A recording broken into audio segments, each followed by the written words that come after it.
चलिए दोस्तों नमस्ते, मेरा नाम अर्जुन है और इस वक्त मेरी मौजूदगी जौनपुर मुख्यालय से लगभग 15 किलोमीटर दूर गौराबादशाहपुर थाना क्षेत्र के चोरसन स्थित लकी ढाबे पर है। और कल रात 10:30 बजे के आसपास जो एक बड़ी घटना यहाँ हुई है, तड़तड़ाती हुई गोलियों से कैश काउंटर पर बैठने वाले शहजाद को बदमाशों ने भून दिया है। इस घटना के पीछे का कारण क्या है, इस घटना का पर्दाफाश करने के लिए पुलिस क्या कुछ कर रही है, इस घटनाक्रम से हम आपको जरूर जोड़ेंगे। लेकिन मेरी मौजूदगी जो लकी ढाबे पर है, इसका सिनेरियो कैसा है, यहाँ क्या कुछ होता है, आइए आपको जरा हम डिटेल में बताने की कोशिश करते हैं।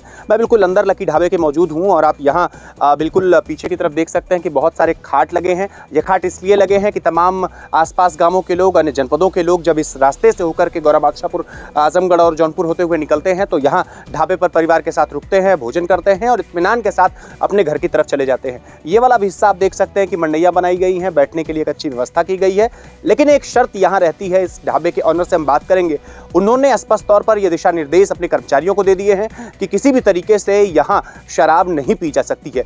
ढाबे पर शराब पीना बिल्कुल मना है। लेकिन आपको बताते चले कर घड़ी की सुइयां जब 10:30 के आसपास का समय बता रही थी तो वैसे 7 लोग कुल मिलाकर के, एक 4 व्हीलर और उसके साथ साथ एक 2 व्हीलर, कुल मिलाकर के 7 लोग आते हैं और 7 लोग यहाँ आने के बाद बियर पी रहे होते हैं। बियर पीने का विरोध करने के लिए जब स्थानीय कर्मचारी जो काम करने वाले हैं उन लोगों ने मना किया तो उनसे इन लोगों ने बहस शुरू कर दी। उसके बाद कैश काउंटर पर बैठने वाला शहजाद वहाँ से उठ करके जाता है, उन लोगों से बातचीत करता है, निवेदन करता है कि सर यहाँ आप शराब नहीं पी सकते, यहाँ आप वाइन नहीं पी सकते। तो उनके साथ भी थोड़ी बहस होती है, थोड़ी झड़प भी हो जाती है। लेकिन उसके बाद शहजाद को ये नहीं पता था कि ये बदमाश फिर लौट करके आएंगे। घटनाक्रम थोड़ा आगे बढ़ता है, 12 बजे के आसपास का फिर समय रहता है, लगभग 12:20 के आसपास का समय होता है। ये बदमाश एक बुलेट से आते हैं और बुलेट से आने के बाद वो सिगरेट मांगने के चक्कर में कैश काउंटर पर जाते हैं और जैसे ही शहजाद झुक करके सिगरेट देने की कोशिश करता है वैसे ही तड़तड़ाती हुई गोलियों से 2 राउंड फायर करके शहजाद को मौत के घाट उतार दिया जाता है।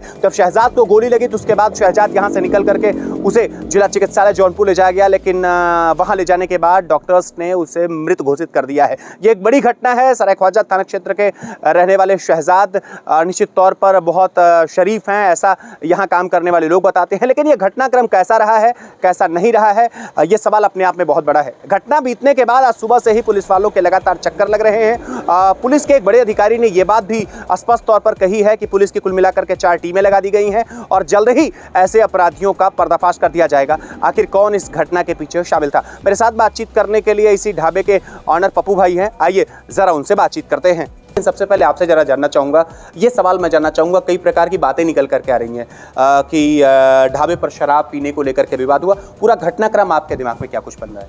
घटनाक्रम का यही है कि बस वो लोग 10:30 बजे करीब आए और ऑर्डर दिया और फिर उसके बाद दारू निकाल लिए, दारू की बाटल।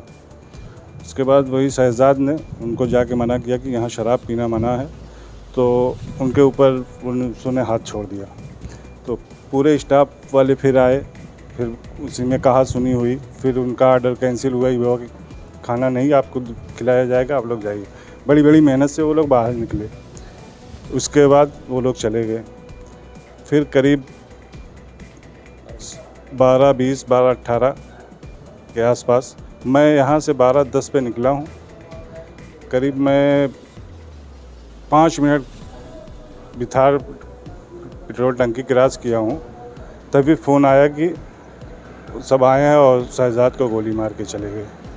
अच्छा, एक चीज़ और आपसे जानना चाहूँगा, जब आपको पता चला कि शहजाद को गोली लगी फिर उसके बाद पलट करके वापस आ पाए यहाँ, तो यहाँ कैसा नज़ारा? गाड़ी वापस आने लगे, लेकिन यहाँ हमारे बड़े भाई शाहिद थे, वो गाड़ी में, अपनी गाड़ी में उनको लेके जिला अस्पताल गए, तो मैं वहीं से फिर वापस जिला अस्पताल चला गया।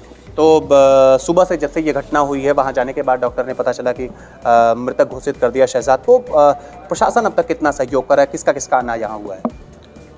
प्रशासन का तो सहयोग मिल रहा है, अभी सब लोग आ रहे हैं, लेकिन अभी कोई क्लू नहीं मिल रहा है। तो घटना के लगभग ये मैं दिख रहा हूँ कि 12 घंटे से कहीं ज़्यादा समय बीत चुका है, तो क्या कुछ उम्मीद लगा करके चल सकते हैं कि कब तक पर्दाफाश हो जाएगा? प्रशासन तो यही कह रहा है कि बस 1-2 घंटा रुकिए। अच्छा, एक चीज़ आपसे और जानना चाहूँगा, यहाँ मैं देख सकता हूँ कि पीछे आपने लगाया भी है कि शराब पीना यहाँ मना है, तो ये वास्तव में ये चीज़ें फॉलो होती हैं अपने यहाँ? हाँ, अपने यहाँ तो हम पूरी तरह जैसे फॉलो करवाते हैं।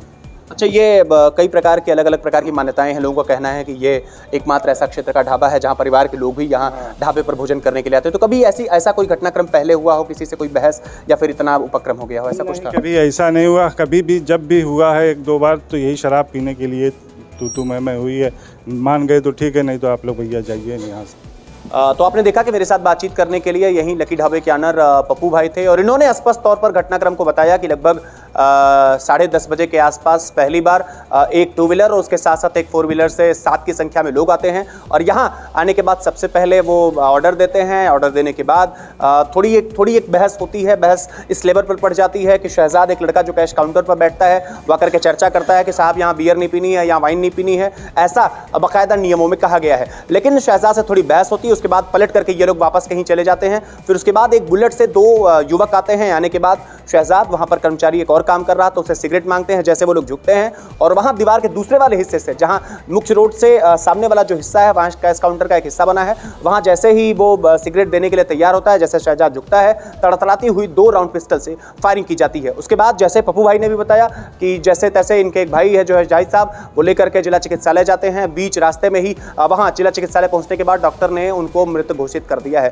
खैर, घटनाक्रम चाहे जो कुछ भी हो, लेकिन पुलिस के एक बड़े अधिकारी का यह भी कहना है कि 4 कुल मिलाकर के टीमें भी नियुक्त कर दी गई हैं और जल्द से जल्द यह अपराधी प्रशासन के शिकंजे में होगा। खैर, देखते हैं कि कब तक प्रशासन इन लोगों की गिरफ्तारी करता है और कब जाकर के मृतक परिवार की आत्मा को शांति मिलती है। नमस्कार।